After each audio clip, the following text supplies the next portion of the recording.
আসসালামু আলাইকুম। আমার জন্মদিনের দ্বিতীয় ভিডিওটা নিয়ে চলে এসেছি। এটা আমার জন্মদিনের আমার জন্য অনেক বড় একটা সারপ্রাইজ ছিল। সন্ধ্যার দিকে ইমন, ইয়ানুর, নাহিয়ান ওরা কেক নিয়ে আমাকে উইশ করার জন্য বাসায় চলে এসেছিল। মানে আমি খুবই সারপ্রাইজড হয়ে গিয়েছিলাম যে ওরা আমাকে আসলে উইশ করতে আসবে। ইমন তো আমাকে সারাদিন মেসেঞ্জারে একবারও উইশ করেনি। আমি তো অনেক অবাক হয়েছিলাম, কারণ ওর সাথে আমার প্রতিদিনই প্রায় কথা হয়, আর ও আমার বার্থডের দিনে একবারও উইশ করলো না। পরে যখন সন্ধ্যায় ওরা আসলো তখন বুঝতে পারলাম যে এটা ওদের প্ল্যান ছিল। অনেক বেশি ভালো লাগছে, কারণ এই প্রথম আমার বাসায় কেউ উইশ করতে চলে আসছে।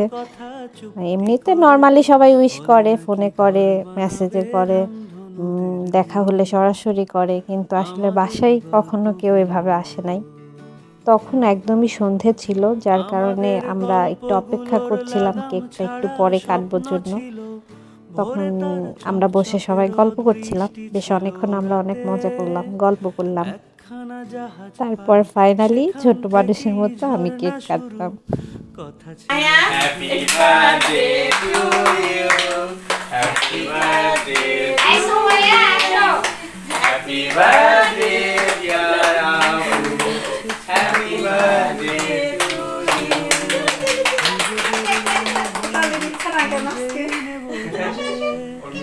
জীবনের নতুন বানান লিখব জানা জীবনে প্রেমের রোজ শব্দ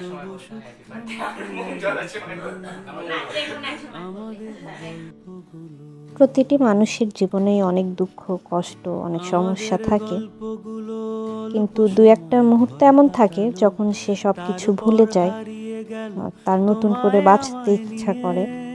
আমার জন্মদিনটা 2-3 বছর আমার কাছে সেই রকম হয়ে গেছে। আমার জন্মদিনের দিনটা আমাকে সারা বছর বাঁচার একটা শক্তি যোগায়। এত মানুষ আমাকে ভালোবাসে, এদের ভালোবাসা আসলে উপেক্ষা করার কোনো অবকাশ নাই। সবাইকে অসংখ্য ধন্যবাদ আমাকে ভালোবেসে, এতটা ভালোবেসে আমার জন্মদিনটাকে এত স্পেশাল করার, আমাকে এত স্পেশাল অনুভব করানোর জন্য। ইমন, ইয়ানুর, নাহিয়ান, তোমাদেরকে অসংখ্য ধন্যবাদ। তোমরা জীবনে অনেক সফল হও, এটাই আমার সবসময় দোয়া থাকবে। বাপ্পি, সীমান্ত, সাজিদ, তোমাদেরকেও অনেক মিস করেছি, তোমরা থাকলে আরও ভালো লাগতো। এই তারপর ওরা হালকা একটু নাস্তা করে চলে গিয়েছিল। অনেকবার বলা হলো ডিনার করার কথা, কিন্তু ওরা আসলে থাকতে পারে নাই, ওদের সবার একটু কাজ ছিল। আমরা আরো কিছুক্ষণ গল্প করলাম। তোরা কেন মাঝে মধ্যে আমার বাসায় আসিস না? তোরা মাঝে মধ্যে আমার বাসায় আসবে, আমার ভালো লাগবে, আমরা অনেক মজা করি।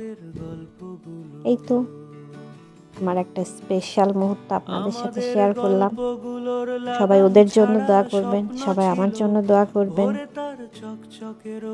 এই ভিডিওটা এখানেই শেষ করছি।